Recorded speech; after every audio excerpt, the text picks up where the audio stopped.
నమస్తే, welcome to four sides TV. నేను రేవతి. ముందుగా హెడ్లైన్స్. జీఎస్టీ సంస్కరణలు గేమ్ చేంజర్. అభివృద్ధి జరిగితే సంపద పెరుగుతుందన్న సీఎం.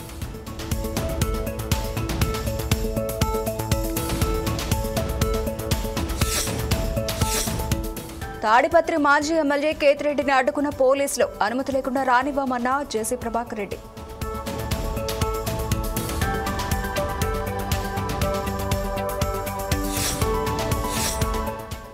గుంటూరులో పెరుగుతున్న డయేరియా కేసులు. జీజీహెచ్లో చేరిన 40 మంది బాధితులు.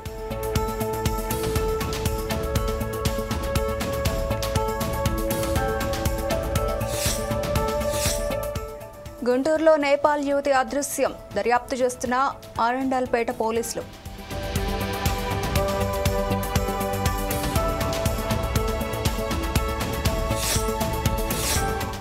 తెలంగాణలో దంచి కొడుతున్న వర్షాలు. హైదరాబాద్లో కుండపోత.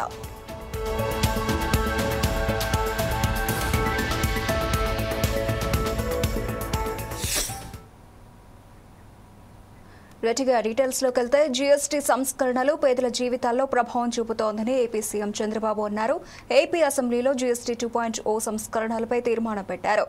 ఈ సందర్భంగా మాట్లాడిన సీఎం జీఎస్టీ సంస్కరణలు గేమ్ చేంజర్ అని అన్నారు.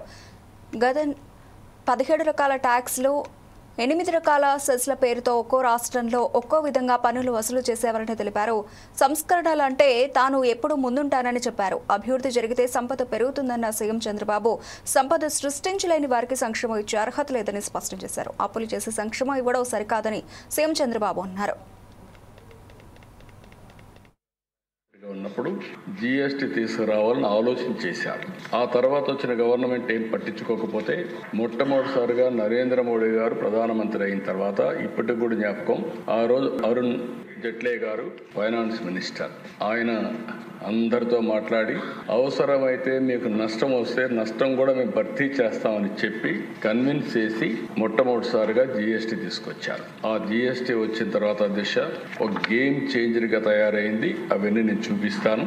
ఈరోజు నెక్స్ట్ రిఫార్మ్ జీఎస్టీ 2వ రిఫార్మ్ తీసుకొచ్చారు.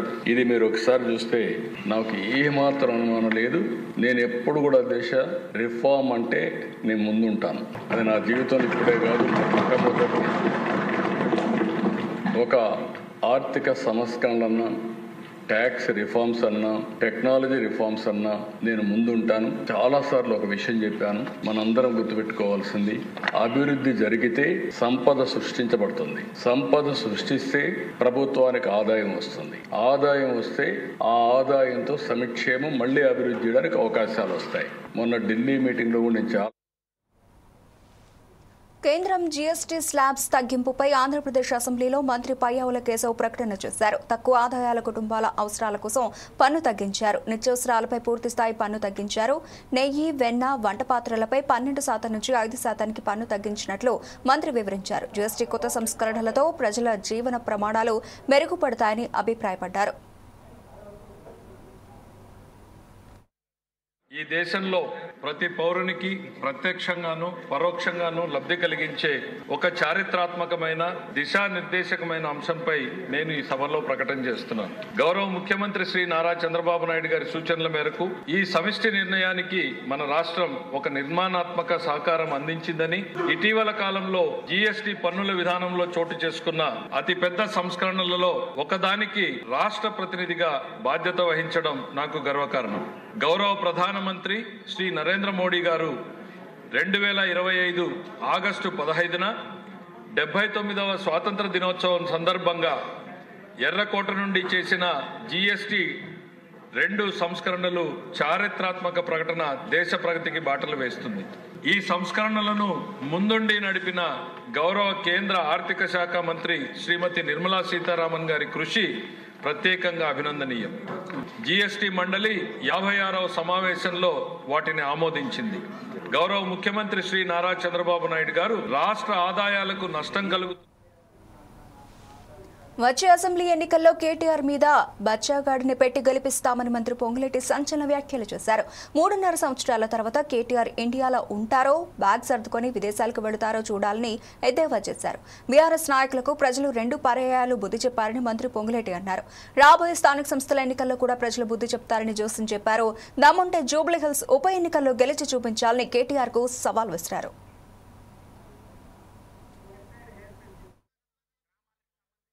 ఇదే పాలేరు నియోజకవర్గానికి వచ్చి 3 సార్లు ముక్కు నేలకు రాసినా ఏమీ చేయలేకపోయాడు. నువ్వంతా బచ్చాగాడు.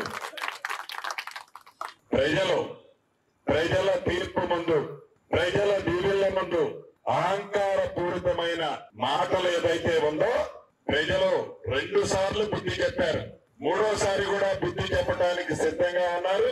తర్వాత నా మీద నువ్వు నిలబడతావా, లేకుంటే నీ మీద బచ్చాగాన్ని పెట్టి మళ్ళీ ఈ పార్టీ గెలిపిస్తున్నా. 3.5 సంవత్సరాల తర్వాత అసలు నిజంగా నువ్వు ఈ ఇండియాలో ఉంటావా, బ్యాగు సంచి సర్దుకొని విదేశాలకు చెక్కుతావా? ఇదంతా సుప్రీంకోర్టులో స్టే ఉన్న ఆల్మట్టి ప్రాజెక్టు విషయంలో కర్ణాటక కాంగ్రెస్ ప్రభుత్వం కుట్ర చేస్తోందని అన్నారు మాజీ ఎంపీ వినోద్ కుమార్. అయినా కనీస పట్టింపు లేనట్టు సీఎం రేవంత్ రెడ్డి, ఉత్తమ్ కుమార్ రెడ్డిలు వ్యవహరిస్తున్నారని మండిపడ్డారు. కర్ణాటక కాంగ్రెస్ ప్రభుత్వం ఆల్మట్టి ప్రాజెక్టు గేట్ల ఎత్తును పెంచే కుట్ర చేస్తోందని ఆరోపించారు. గేట్ల ఎత్తు పెంచడానికి వీల్లేదని ఉమ్మడి రాష్ట్రంలో కేసీఆర్ ముఖ్యమంత్రి ఉన్నప్పుడు సుప్రీంకోర్టులో పిటిషన్ వేశారని గుర్తు చేశారు. గేట్ల ఎత్తు పెంచడానికి వీల్లేదని సుప్రీంకోర్టు తీర్పు ఇచ్చిందన్నారు. కానీ ఇప్పుడు సుప్రీంకోర్టులో స్టే ఉన్నా కూడా కర్ణాటక ప్రభుత్వం అక్రమంగా 1,33,000 ఎకరాల భూసేకరణ చేస్తోందని మండిపడ్డారు. దీంతో తెలంగాణలోని ఉమ్మడి, పాలమూరు, రంగారెడ్డి జిల్లాలకు కృష్ణానది జలాలు తగ్గిపోయే ప్రమాదం ఉందని చెప్పారు. ముఖ్యమంత్రి గారు అదేవిధంగా మరి అక్కడ ఉన్నటువంటి ఇరిగేషన్ శాఖ మంత్రి గారు వాళ్ళందరూ కూర్చొని క్యాబినెట్ డిసిషన్ తీసుకొని 1,33,000 ఎకరాల భూమిని అక్వైర్ చేయడానికి డెసిషన్ తీసుకొని ఎకరానికి 25 లక్షలు, 30 లక్షలు, 40 లక్షల చొప్పున ఇవ్వాలని చెప్పి 70,000 కోట్ల బడ్జెట్ మరి పెట్టుకున్నారు. ఆ 70,000 కోట్లు ఈ సంవత్సరం, వచ్చే సంవత్సరం రిలీజ్ చేసి భూసేకరణ జరగాలని చెప్పి మరి కర్ణాటక రాష్ట్ర ప్రభుత్వం అంటే ఎవరు ఇవాళ పరిపాలించేది? కాంగ్రెస్ పార్టీకి సంబంధించిన ప్రభుత్వం ఈరోజు కర్ణాటకలో ఉన్నది.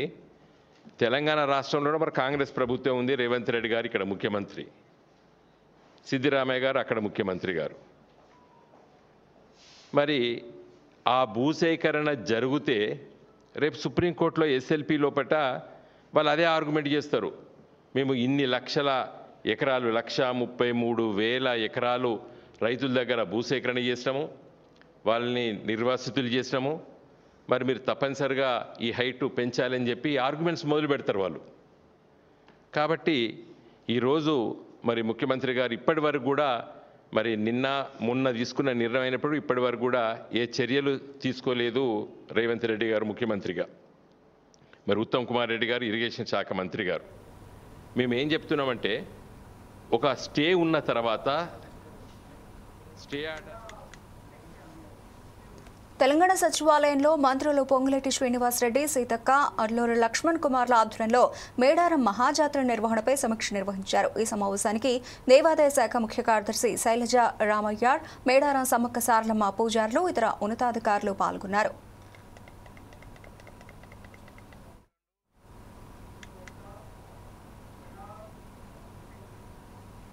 తాను పార్టీ మారుతున్నట్లు, కొత్త రాజకీయ పార్టీ పెట్టబోతున్నట్లు గత కొంతకాలంగా జరుగుతున్న ప్రచారంపై మునుగోడు ఎమ్మెల్యే కోమటిరెడ్డి రాజగోపాల్ రెడ్డి ఖండించారు. అవన్నీ అవాస్తవాలని ప్రజలు ఎవరు నమ్మొద్దని విజ్ఞప్తి చేశారు. తనపై సోషల్ మీడియాలో కొందరు పనిగట్టుకుని దుష్ప్రచారం చేస్తున్నారని ఆరోపించారు. ప్రభుత్వంలో మంత్రి పదవి దక్కనందుకే తాను అసంతృప్తితో ఉన్నానని, సీఎం రేవంత్ రెడ్డికి వ్యతిరేకంగా పనిచేస్తున్నానని జరుగుతున్న ప్రచారంలో ఎలాంటి వాస్తవం లేదని రాజగోపాల్ రెడ్డి స్పష్టం చేశారు. ప్రాజెక్టు గురించి తెలంగాణ రాష్ట్రంలో గత అసెంబ్లీలో టీఆర్ఎస్ ప్రభుత్వం వ్యతిరేకంగా ఒక పెద్ద కుంభకోణం 1,00,000 కోట్లు అప్పు తీసుకొచ్చి కడితే ఈ ప్రాజెక్టు కరెంటు ప్రాజెక్టు కాదు, గ్రావిటీ ద్వారా తుమ్మిడిహట్టు నుంచే నీళ్ళు తీసుకురావాలి. గతంలో ఏదైతే పెట్టినామో ప్రాజెక్టు ప్రాణహిత చేవెళ్ళ అదే కరెక్ట్, ఇది కాంట్రాక్టర్లు దోచుకుంటేందుకు పెట్టిన కాళేశ్వరం ప్రాజెక్ట్ అని చెప్పడం జరిగింది. ఉమ్మాటికి అవినీతి జరిగిందనేది అందరికంటే ముందు రాష్ట్రంలో నేను శాసనసభ్యునిగా ఉన్నప్పుడు అసెంబ్లీ సాక్షిగా చెప్పిన. అదే విషయాన్ని వక్రీకరించి మళ్ళీ ఈరోజు నేను ప్రభుత్వానికి నాకు మంత్రివర్గంలో స్థానం కల్పించినందుకు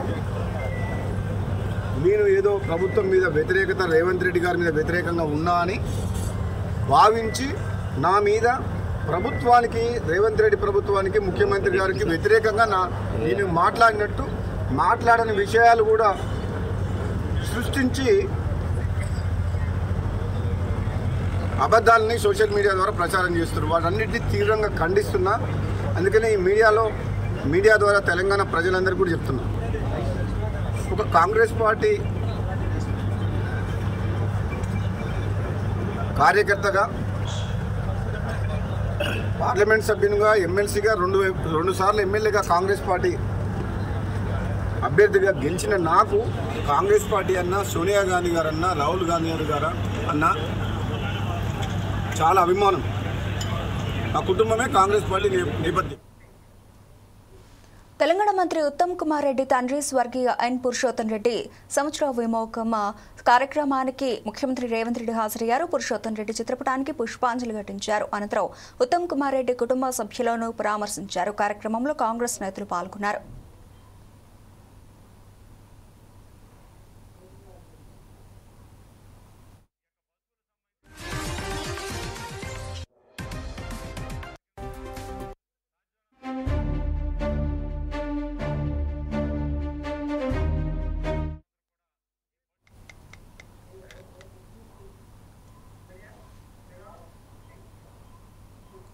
బీజేపీ ఎంపీ ఈటెల రాజేందర్ సంచలన వ్యాఖ్యలు చేశారు. ఆత్మగౌరవం కోల్పోయాక ఎంత పదవి వచ్చినా అది గట్టిపోచతో సమానం అని అన్నారు. తెలంగాణ ఉద్యమంలో ఎమ్మెల్యే పదవిని గట్టిపోచ లెక్క విసిరిపాడేశామని గుర్తు చేశారు. ఉప్పల్ నియోజకవర్గ పరిధిలోని కాప్రాలో నేతాజీ సుభాష్ చంద్రబోస్ విగ్రహాన్ని ఎమ్మెల్యే లక్ష్మారెడ్డితో కలిసి ఎంపీ ఈటెల రాజేందర్ ఆవిష్కరించారు. మహనీయుల విగ్రహాలను పెట్టుకోవడం వారి చరిత్ర భావితరాలకు అందించడం కోసమేనని అన్నారు. అభివృద్ధి కావాలా, ఆత్మగౌరవం కావాలా అంటే ముందు కోరుకునేది ఆత్మగౌరవం, స్వయం పాలన అని చెప్పారు. 20 ఏళ్లలో 4 సార్లు ఎమ్మెల్యే కావాల్సింది 6 సార్లు అయ్యామని తెలిపారు. స్వతంత్రం అది ఊరికే వచ్చింది కాదు అని ఎన్ని లక్షల మంది జైళ్ళలో మగ్గిళ్ళు, ఎన్ని తరాలు పోరాటం చేసినాయో చెప్పులో కూర్చొని తలుచుకుంటే ఒళ్ళు ఇట్లా రోమాలు లేచి నిలబడతాయి. గాంధీ గారు ఒక మార్గం కావచ్చు, సుభాష్ చంద్రబోస్ గారు ఒక మార్గం కావచ్చు, భగత్ సింగ్, రాజ్గురు, సుఖ్దేవ్, ఆజాద్, చంద్రశేఖర్ లాంటి పిల్లలు ఇంకొక మార్గం కావచ్చు. అన్ని మార్గాలు, అన్ని పద్ధతుల ద్వారా త్యాగాలు చేస్తేనే ఈ స్వతంత్రం సిద్ధించింది. ఇలా సుభాష్ చంద్రబోస్ గొప్ప మేధావి. ఆయన ఆనాడే మనకెట్లయితే ఐఏఎస్ లాంటి కోర్సులు దాంట్లో నిష్ణాతుడైన ఐసిఎస్లో, అట్లాంటి సుభాష్ చంద్రబోస్ నేను నా కోసం బతకడం కాదు, నేను నా దేశాన్ని విముక్తి చేయాలి, నా భారత జాతి సంఖ్యలను తెచ్చాలని చెప్పి ఇక్కడ సాధ్యం కాకపోతే బయట దేశాలకు పోయి ఆజాద్ హిందూ ఫౌజ్ అని 2 సంవత్సరాలు స్థాపించి అనంతపురం జిల్లా తాడిపత్రి మాజీ ఎమ్మెల్యే కేతిరెడ్డి పెద్దారెడ్డిని పోలీసులు అరెస్టు చేశారు. అనంతపురం వెళ్లి తిరిగి వస్తూ ఉండగా పుట్లూరు మండలం ఏ కొండాపురం వద్ద పోలీసులు అడ్డుకున్నారు. తాడిపత్రికి మాజీ ఎమ్మెల్యే కేతిరెడ్డి పెద్దారెడ్డి రావాలంటే ముందస్తుగా అనుమతి తీసుకోవాలని పోలీసులు ఆంక్షలు విధించారు. ఎలాంటి అనుమతులు తీసుకోకపోవడంతో మాజీ ఎమ్మెల్యే కేతిరెడ్డి పెద్దారెడ్డిని అడ్డుకున్నారు. తాడిపత్రికి మాజీ ఎమ్మెల్యే కేతిరెడ్డి పెద్దారెడ్డి వస్తే అడ్డుకోవడానికి జేసీ వర్గీయులు సిద్ధంగా ఉన్నారు. ఈ నేపథ్యంలో కొండాపురం వద్ద మాజీ ఎమ్మెల్యే కేతిరెడ్డి పెద్దారెడ్డిని అరెస్టు చేసి తన స్వగ్రామం తిమ్మంపల్లికి తరలించారు.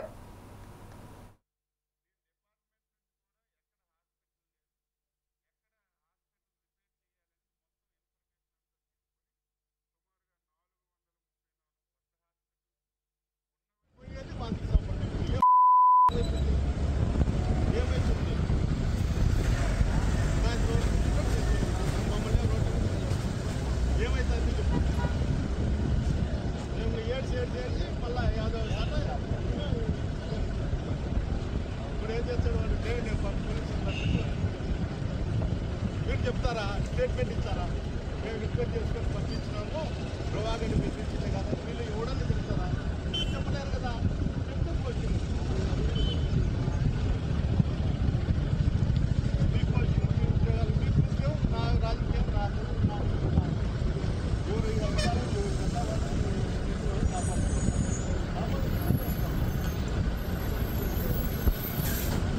పోరాటం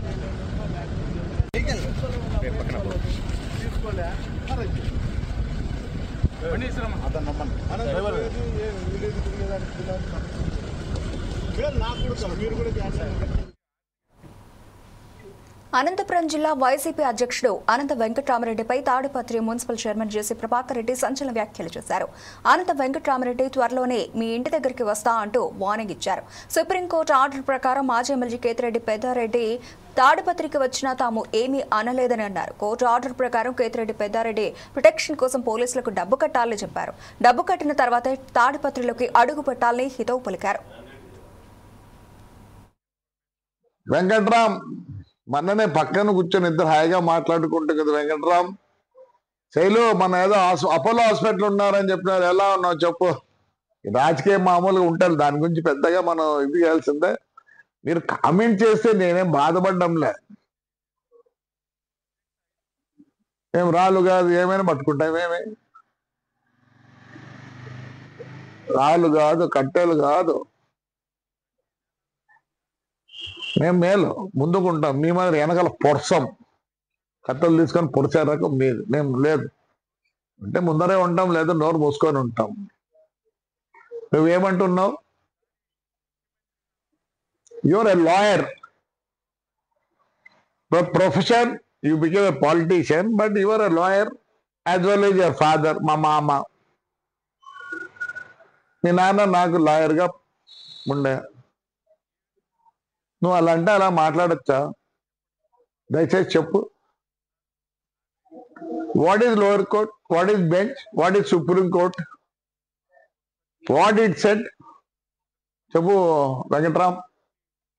నువ్వు రాజకీయంగా మాట్లాడతా నేనేం వద్దు, నువ్వు చదువు లేని మాదిరి చదివితే ఎట్టాను? You're a lawyer by profession, you're a lawyer.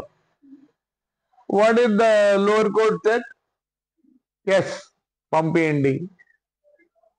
Yes మళ్ళీ ఏం చేసినారు? Somebody challenge bench. మానవత్వంతో సహాయం చేయని వారు తన దృష్టిలో నేరస్తులు అని మునుగోడు ఎమ్మెల్యే కోమటిరెడ్డి రాజగోపాల్ రెడ్డి అన్నారు. తన తల్లికిచ్చిన మాట ప్రకారం కోమటిరెడ్డి సుశీలమ్మ ఫౌండేషన్ పేరుతో సామాజిక కార్యక్రమాలు చేస్తున్నట్లు చెప్పారు. గుంటూరు జిల్లా నర్సిరెడ్డి పాలెం స్తంభాల గరువులో దివంగత ఉడుమల సామిరెడ్డి 15వ వర్ధంతి సందర్భంగా విద్యార్థులకు స్కాలర్షిప్ పంపిణీ చేశారు. ఈ కార్యక్రమంలో మాజీ ఎంపీ మోదుగుల వేణుగోపాల్ రెడ్డితో కలిసి రాజగోపాల్ పాల్గొన్నారు. వైఎస్ రాజశేఖర రెడ్డిని స్ఫూర్తిగా తీసుకుని తాను రాజకీయాలకు వచ్చానని రాజగోపాల్ చెప్పారు. వైఎస్ఆర్ చేపట్టిన ఆరోగ్యశ్రీ లాంటి పథకాలు ఇప్పటికీ ప్రజల గుండెల్లో నిలిచిపోయాయని చెప్పారు. మంచితనానికి మానవత్వానికి మారుపేరు రాజగోపాల్ రెడ్డి అని మాజీ ఎంపీ మోదుగుల వేణుగోపాల్ అన్నారు. ఆయన ఉన్న అనుబంధాన్ని గుర్తు చేశారు.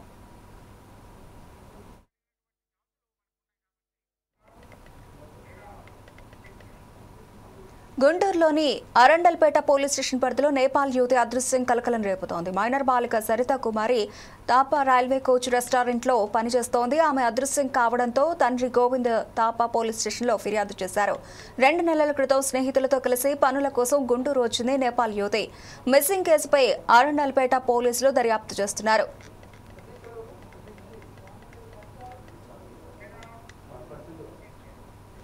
గుంటూరులో డయేరియా బాధితులు పెరుగుతున్నారు. జీజీహెచ్ ఆసుపత్రిలో 40 మంది డయేరియా బాధితులు చేరారు.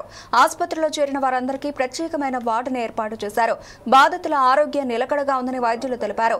ఆసుపత్రిలో చేరిన వారిలో కొంతమందిని డిశ్చార్జ్ చేస్తున్నట్లు తెలిపారు. నీటి కలుషితం వల్లే డయేరియా ప్రబలుతోందని చెప్పారు.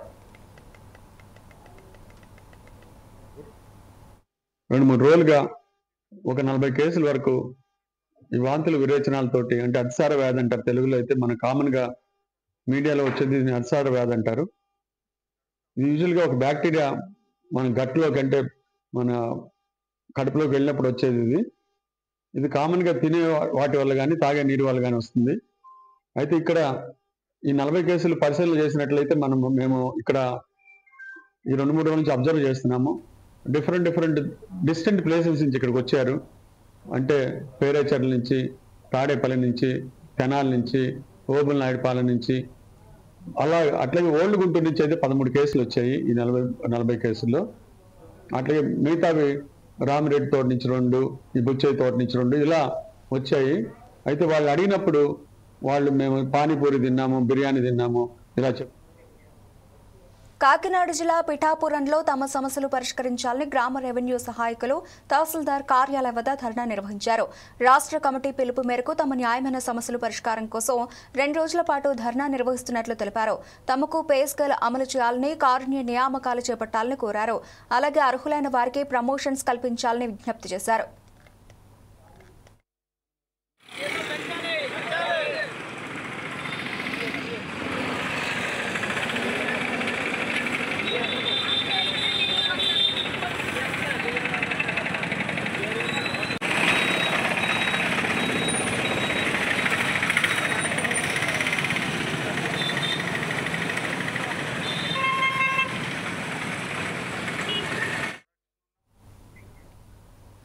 హైదరాబాద్ నగరంలో మరోసారి భారీ వర్షం కురిసింది. ఉన్నట్టుండే ఒక్కసారిగా వర్షం దంచుకొట్టడంతో ప్రజలు తీవ్ర ఇబ్బందులు పడ్డారు.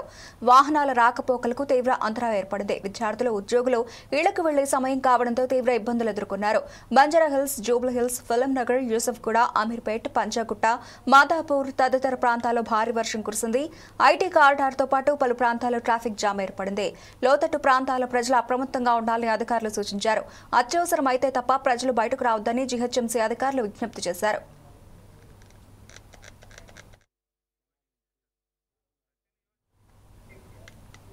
హైదరాబాద్ లో మరోసారి భారీ బంగారం పట్టుబడింది. శంషాబాద్ విమానాశ్రయంలో అక్రమంగా తరలిస్తున్న 3.38 కిలోల బంగారాన్ని డిఆర్ఐ అధికారులు పట్టుకున్నారు. ఐరన్ బాక్స్ లో బంగారం దాచి తరలిస్తున్న 3 ప్రయాణికులను అరెస్టు చేశారు. ఈ ఘటనపై కేసు నమోదు చేసి దర్యాప్తు చేస్తున్నారు. స్వాధీనం చేసుకున్న బంగారం విలువ 3.36 కోట్ల రూపాయలు ఉంటుందని అధికారులు అంచనా వేశారు.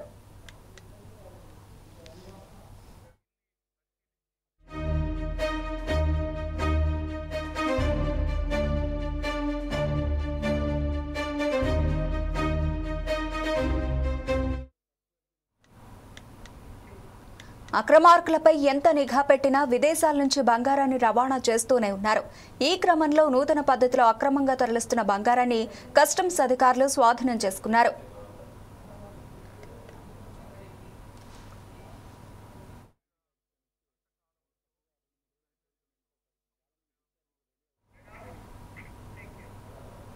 ఇవి ఇప్పటివరకు bulletin updates. Keep watching 4 Sides TV.